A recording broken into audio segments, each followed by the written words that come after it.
So usapang Rookie of the Year race ulit tayo. Let's make a case para kay Stephon Castle. And again, just like the other rookie favorites, hindi siya yung tipo na araw-araw mong maririnig, araw-araw nasa highlights. Kasi to be honest, most of them, mga low-key lang sila and may mga kanya-kanya silang mundo.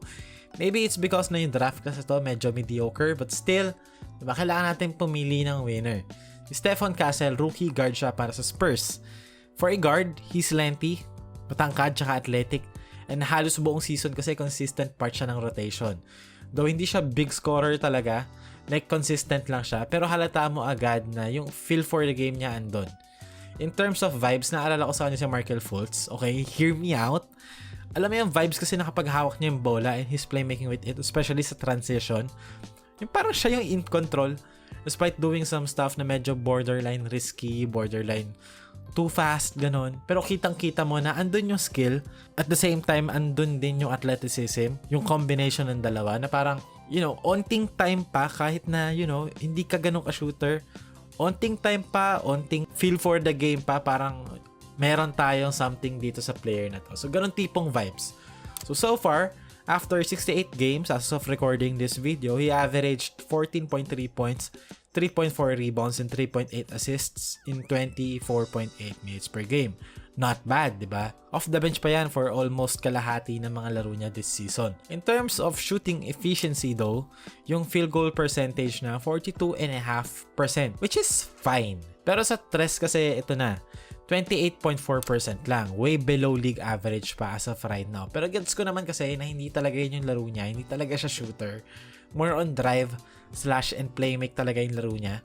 Yung tipong downhill, may momentum, babangga siya sa defense or drawing the defense inside tapos kick out to the outside or aatake siya and one, diba? Or paint points.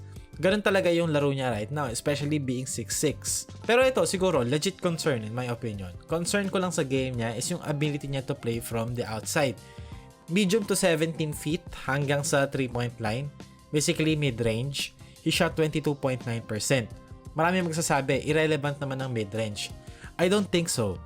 Kasi basically, ang mid-range ngayon, ito yung binibigay ng defenses to most players. Especially kapag wala kang shooting. Or even kahit may shooting ka, yan yung ibibigay talaga sa'yo.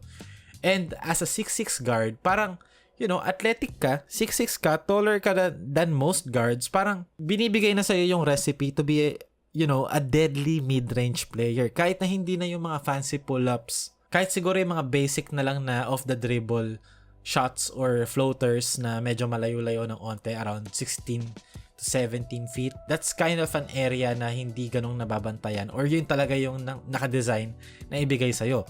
Anyway, si Stephon Castle, balik tayo sa offense. Karamihan ng offensive possessions niya galing sa transition. Actually, 23.5% ng possessions niya transition plays. And doon, he's 1.1 points per possession. League average. Pero kapag set play na, half court, tapos nakaset na yung defense, doon na siya medyo nagiging predictable. Medyo nababasa na. Since kapag wala kasi siyang running start, hindi na ganong nabibigyan siya ng opportunities to be a player na umaatake downhill unless setan siya talaga siya ng plays. And yun yung ibigay ng defense.